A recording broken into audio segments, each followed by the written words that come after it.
안녕하세요. 변호사님닷컴에서 법률 자문을 맡고 있는 법률사무소 다오 안진우 변호사입니다.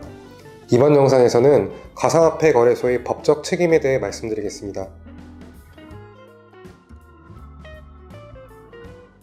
투자자가 가상화폐 거래소에 법적 책임을 물을 수 있는 경우는 크게 두 가지가 있습니다. 첫째로 거래소가 해킹당한 경우가 있을 수 있고, 두 번째로 접속 폭주로 인한 서버 장애로 인해 거래 불능의 경우가 있을 수 있습니다. 투자자의 개인정보가 해킹되었거나 거래소 계정 또는 투자자의 전자지갑에서 가상화폐 자체가 해킹되는 경우가 발생할 수 있습니다. 사고 발생의 원인이 거래소의 시스템 자체의 하자라던가 거래소 직원의 과실로 인한 경우라면 거래소는 그 법적 책임을 면하기 어렵습니다. 결국 거래소 시스템의 하자나 직원의 과실에 대한 입증이 중요한 문제라고 할 것입니다. 하지만 투자자 개인이 이를 입증하기란 쉽지 않으므로 전문가와의 상담이 반드시 필요합니다. 거래소가 해킹당한 사례들을 살펴보면 대표적으로 일본의 마운트 곡스 거래소와 우리나라의 유빅 거래소가 해킹으로 파산하였고, 가장 최근에는 일본의 코인체크 거래소가 5,600억 원가량의 가상화폐를 해킹당하였습니다.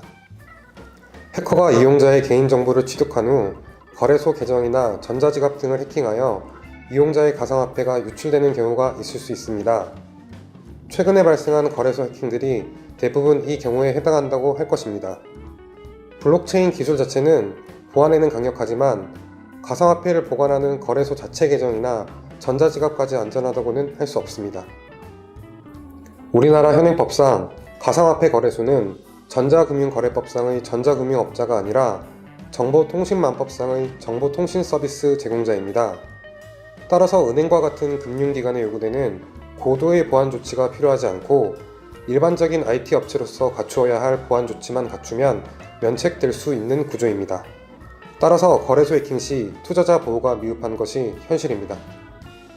현행법상으로는 거래소에게 민사적으로는 손해배상, 형사적으로는 정보통신망법 위반죄, 행정적으로는 과징금 부과 등의 법적 책임이 발생할 수 있습니다.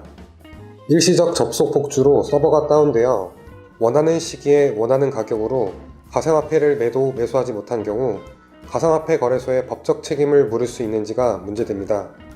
거래소와 직원들이 서버 등 시스템상 관리 책임을 다하였음에도 불구하고 법령에서 요구하는 거래소의 보안 등 기술적 보호 조치를 다하지 않았다면 관리 책임뿐만 아니라 법령상 보호 조치 의무 위반으로 인한 손해배상 책임을 물을 수 있습니다.